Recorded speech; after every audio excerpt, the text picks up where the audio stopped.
Welcome back to another Scaling Legends deep dive. We are getting into a pretty wild one today. Just picture this for a second. You've been driving around all day. It's sweltering. You're in a service van. Oh, yeah, we've all been there. Right. You are totally exhausted. Your boots are muddy from the last site, and you finally pull up to your very last ticket of the day. You check the work order, and dispatch is sending you down into a flooded crawl space. Which is just the absolute worst. It really is. But here is the kicker. You have zero documentation in your hands. None. None. There is no material list.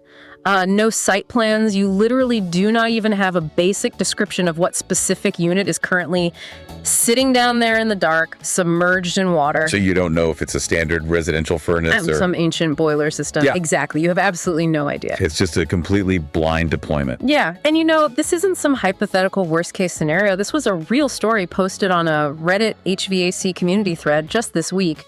The visceral reaction it got was so telling. It pulled in over 180 upvotes and dozens of comments almost immediately. Because every single person in that thread has the exact same nightmare story. Exactly. Field workers just pouring in to share their frustration. And that is exactly what we are unpacking today. We're looking at this massive, incredibly costly disconnect in the construction and trades industry. The gap between the estimating phase in the office and the actual execution phase out in the field. Right.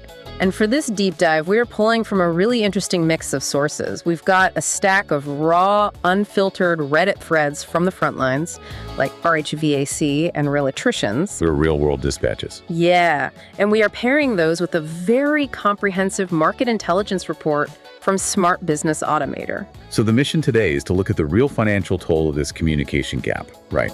Uncover the misaligned incentives that are actually causing the chaos, and outline 4 concrete, actionable fixes. Because the reality is right now, your estimator might be costing you more money than your worst employee. We want to figure out how a business can turn an estimator from a massive liability into its greatest competitive asset. Let's start with those pain points. Because reading through these frontline sources, it becomes really clear this is a universal construction nightmare. It's definitely not isolated to HVAC. Not at all. Electricians, plumbers, general contractors, the stories all share the exact same DNA. Crew showing up completely unequipped because the office just didn't provide the full picture. And the costs associated with that missing picture they're staggering when you lay them out. Oh, absolutely. Yeah. Think about it. A field crew arriving blind, lacking the specific materials or information to actually turn a wrench. That results in a wasted truck roll. And those add up fast. They do. The data in that market intelligence report shows those wasted trips cost the company anywhere from $150 to $300 a pop. A pop. That is a massive margin killer. Yeah. If you have, say, a fleet of 20 trucks, right? And each crew has just 2 wasted rolls a week because of bad estimating handoffs. You're bleeding thousands of dollars a month. Just in fuel, vehicle wear, and hourly wages where literally no billable work is happening. And the bleeding doesn't stop at the truck roll. You have the return trips, the delays in the project schedule, the customer callbacks when a job is inevitably rushed or poorly scoped. But reading those Reddit threads, I think the most insidious hidden cost is the human toll. The burnout. Exactly. When highly skilled tradespeople are constantly thrown into impossible situations like that flooded crawl space, the frustration just boils over. That direct friction between the office and the field is a primary driver of high turnover. You end up losing your most experienced technicians simply because the estimating side isn't setting them up to succeed. And we see that friction cascade into actual disputes on the job site, too. There was another thread on RHVAC, a weekly post they call F Up Friday. Oh, those are always rough. Yeah. A technician shared a story about a subcontractor who was fully prepared to just leave undersized headers in place rather than eat the repair costs to fix them properly. And for anyone not deep into structural framing, a header is the load-bearing beam that spans an opening, like over a large door or window. Right. So if a header is undersized, it cannot support the weight above it. It compromises the integrity of the whole structure. The fact that a subcontractor was willing to walk away from a major structural issue like that points directly back to the estimating phase. How so? Well, when an estimator sets an unrealistic scope of work, maybe by missing a crucial structural detail or just underestimating the sheer complexity of retrofitting a space, the budget they attach to that job is fundamentally flawed from day one. Ah, I see. So the subcontractor is standing there looking at the reality of the site, realizing that fixing the header means blowing past the budget they were given. Exactly. They're forced into a corner where doing the job right means losing money. So the unrealistic scope created in a nice air-conditioned office directly causes a massive quality and safety dispute out in the elements. That makes total sense. And we see the exact same dynamic with procurement, too. Well, procurement is a nightmare when the scope is vague. Yeah. Because the material list is vague. Which brings up a completely absurd detail someone shared over on Real Electricians. A crew was scrambling because they didn't have the right parts for a panel swap. Okay. They had to make an emergency run to a specialized supply house and ended up getting charged $77 for a specific breaker. Let me guess. It's way cheaper normally. That exact same breaker retails for $6.80 at a standard Lowe's or Home Depot. That is the chaos tax right there. The chaos tax. I love that term. It's true, though. When there's no clear material list generated from a proper detailed estimate, crews lose the ability to plan their procurement efficiently. They're just forced into these reactive emergency runs to whatever supply house is closest. Right.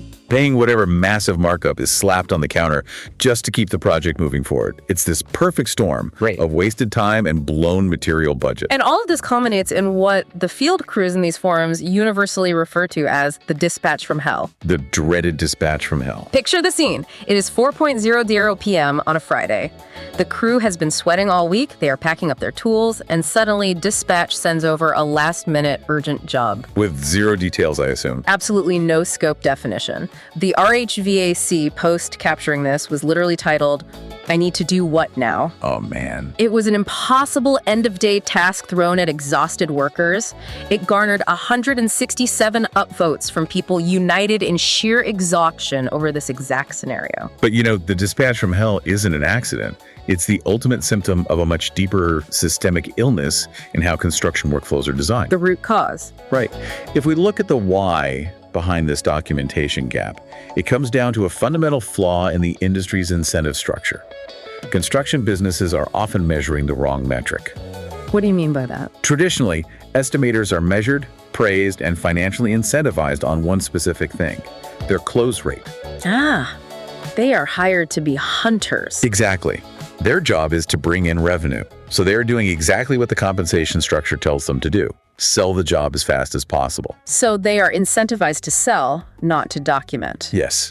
To really understand this, look at the historical context of how these businesses scale. Yeah. In a small young company, the person selling the job is often the master builder or lead technician who will actually be doing the work. Right. They inherently know what details matter because they have to swing the hammer later. Precisely.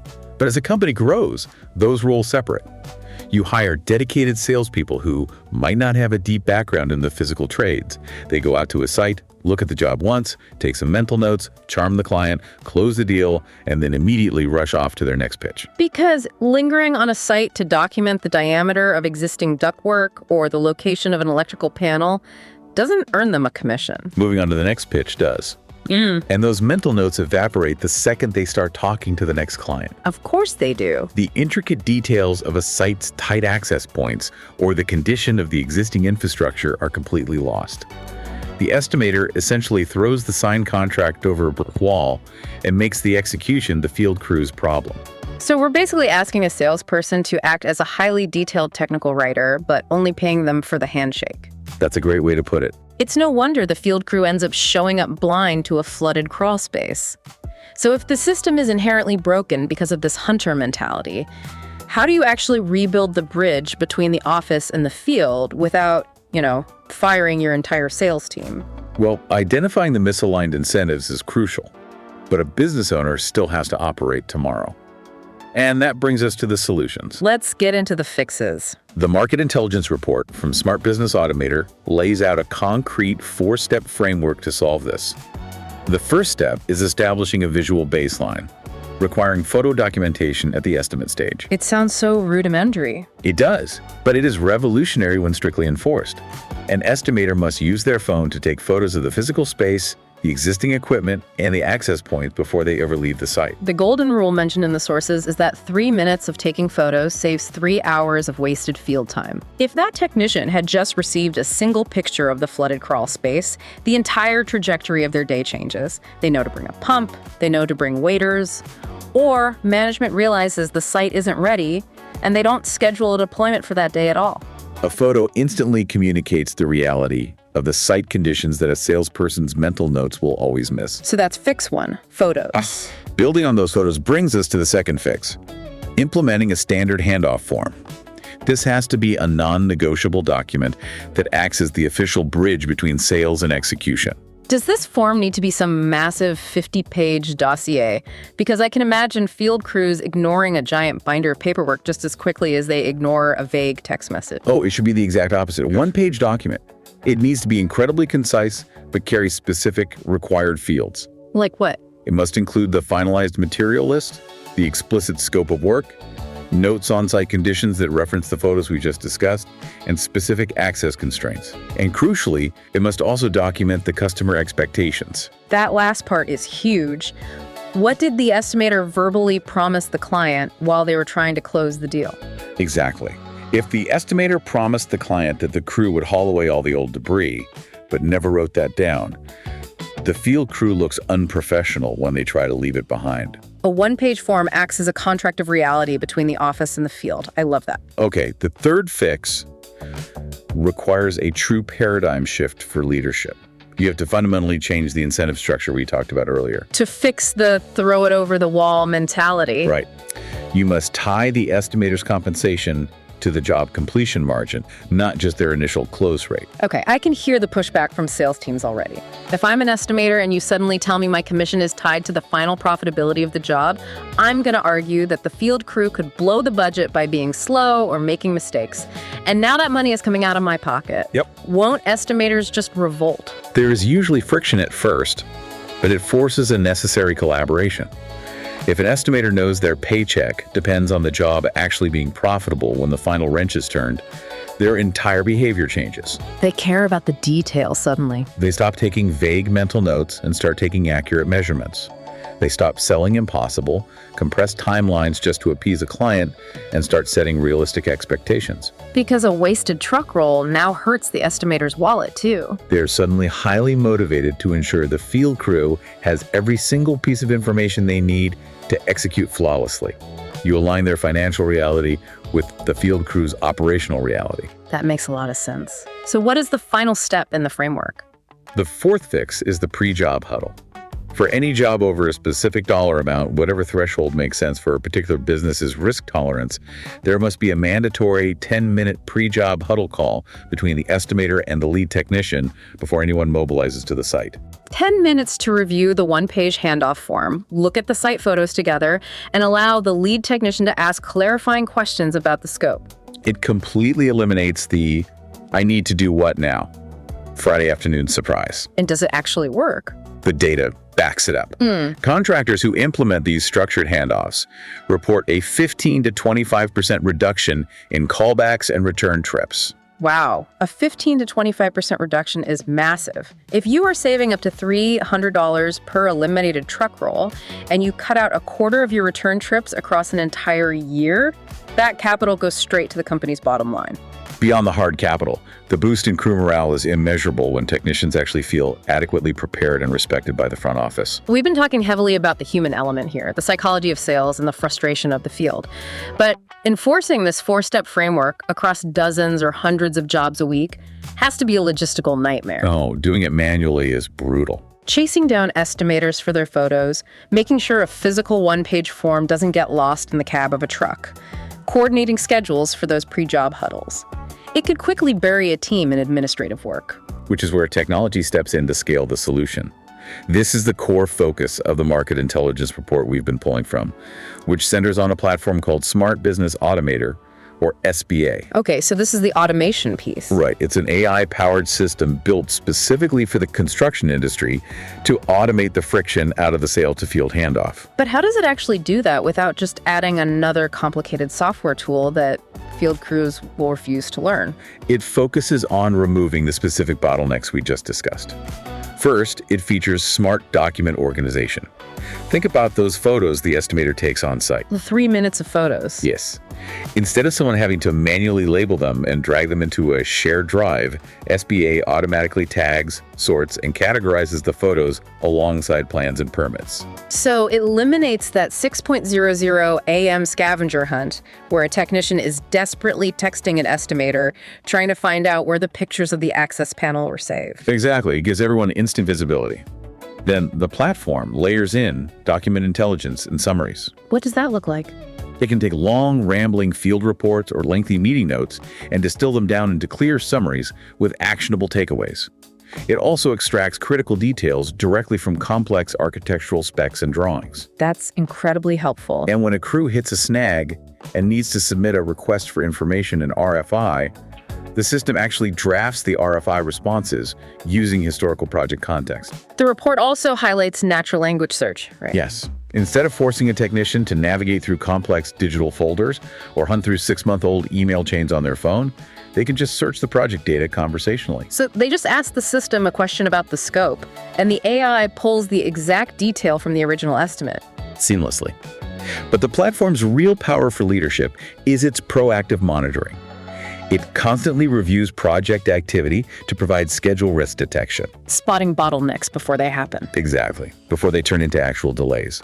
It delivers budget and variance insights so management sees cost movements early. It even performs change order impact analysis. Oh, that's huge. So if a client suddenly decides they want to change the scope of the work halfway through the project, the system evaluates exactly how that specific change will impact the overall timeline and the execution budget. Before the company ever agrees to it. That prevents a lot of painful conversations down the road. It provides absolute clarity.